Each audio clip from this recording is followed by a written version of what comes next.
Je voulais juste que ma mère me regarde dans les yeux et me dise « Fils, je t'aime » et qu'elle m'embrasse sur le front ou sur les joues, mais je n'ai jamais reçu cela. La mère de John Nicholas travaillait de longues heures pour élever seule ses 5 enfants.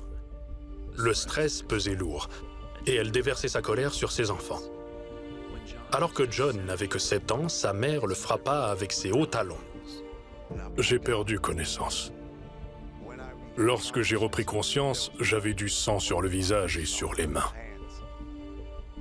Cela dura des années. Lorsque John eut 15 ans, sa mère le mit à la porte. Je n'avais pas la source d'amour, selon moi, que la femme qui m'avait donné naissance devait me donner. J'étais donc constamment à la recherche de cet amour et je me demandais où je pouvais l'obtenir et le trouver. J'étais déterminé à le trouver. Il essaya de le trouver à travers une série de femmes et commença à avoir des relations sexuelles avec elles à un jeune âge. Quand c'est arrivé, cela a ouvert toutes sortes de portes qui m'ont conduit sur un mauvais chemin. Tout ce que je voulais, c'était avoir plus de sexe. John continua à avoir des relations sexuelles tout au long de ses études et jusqu'à la vingtaine. Il commença également à consommer de la marijuana et de l'alcool.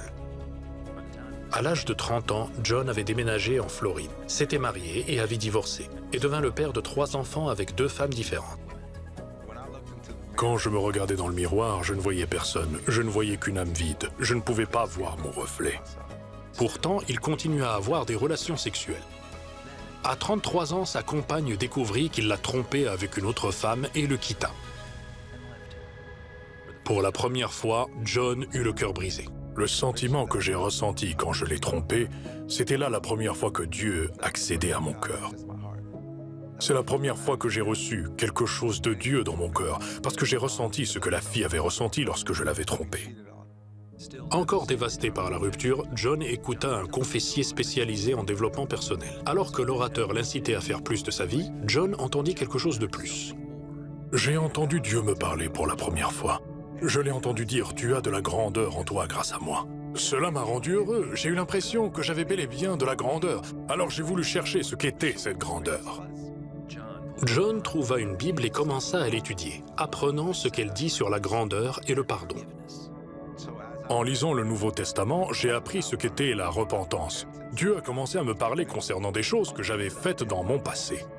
J'ai également apprécié de lire que les personnes que j'avais blessées me pardonnent. J'aimais le fait que le pardon vous libère. Submergé par l'émotion, John implora le nom de Jésus.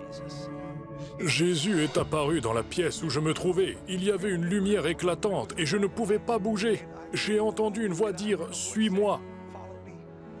La voix a dit « Suis-moi » et j'ai dit « Oui ».